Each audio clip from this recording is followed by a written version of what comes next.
যারা নতুন আছো বা যারা বেশি দিন হয়নি কেক বানাচ্ছো তাদের জন্য কিন্তু একটা পারফেক্ট কেকের ডিজাইন নিয়ে চলে এলাম। খুবই সহজ, এখনও যারা রোজ বানাতে পারো না তো তাদের জন্য এই ডিজাইনটা অবশ্যই বানিয়ে ট্রাই করে নিতে পারো। আশা করি তোমাদের থেকে অনেকটাই ভালো লাগবো। আর আজকের কেকের ডিজাইনটা যদি তোমরা চেঞ্জ করতে চাও তাহলে কিন্তু কালারগুলো চেঞ্জ করে ডিজাইনটা অনেকটাই চেঞ্জ করে নিতে পারো।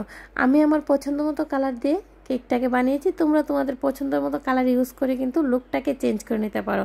আর আমি কিন্তু একদম শুরু থেকে শুরু করেছি আমি কিভাবে পঞ্চগুলাতে সুগার সিরাপ দিয়ে সোক করেছি আর কিভাবে আমি ক্রিমটাকে সেট করেছি সবটা ভিডিও তোমাদের সাথে শেয়ার করব।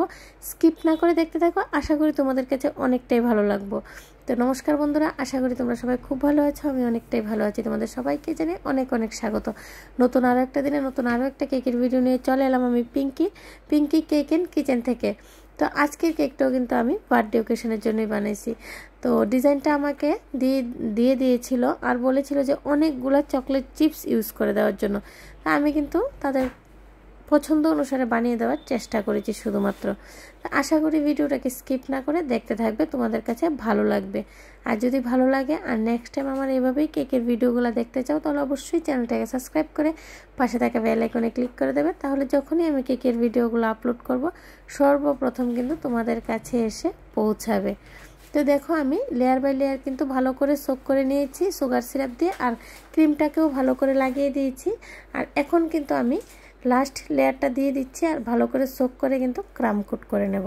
আর কেকটাকে ক্রাম কোট করে আমি প্রত্যেকটা ভিডিওর মধ্যে তোমাদের সাথে শেয়ার করি বা বলার চেষ্টা করি যে ক্রাম কোট করাটা কিন্তু খুব গুরুত্বপূর্ণ। ক্রাম কোট করে নিলে ফিনিশিং দিতে খুবই সুবিধা হয়।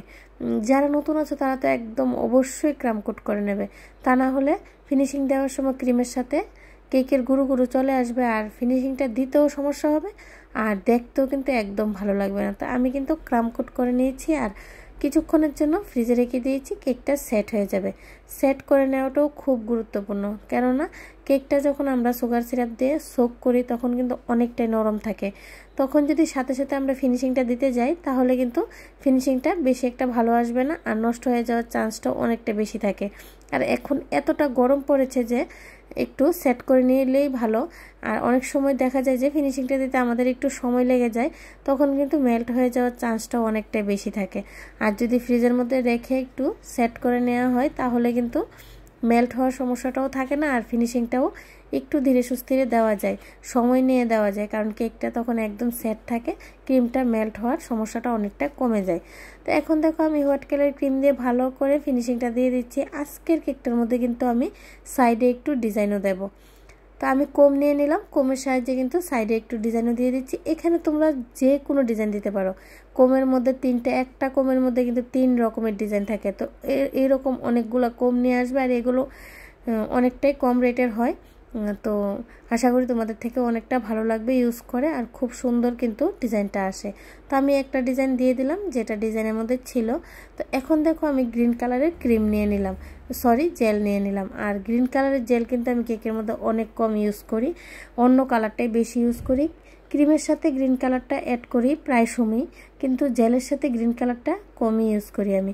এখন পুরোটা কেকের মধ্যে সুন্দর করে গ্রিন কালারের জেলটাকে লাগিয়ে দেব আর সাইডে হালকা হালকা একটু ড্রিপিংও করে দেবো। আমার থেকে খুবই ভালো লাগে, ড্রিপিং করে দিলে কেকের লুকটা অনেকটা চেঞ্জ হয়ে যায় আর দেখতে কিন্তু অনেকটা সুন্দর লাগে। তার জন্য আমি সাইড দিয়ে কিন্তু একটু ড্রিপিংও করে দেব আর ভালো করে জেলটাকে লাগিয়ে নেব। আর প্রথমে কিন্তু আমি কালারটা অ্যাড করে কিন্তু জেলটাকে ভালো করে স্মুথ করে নিয়েছি চামচের সাহায্যে।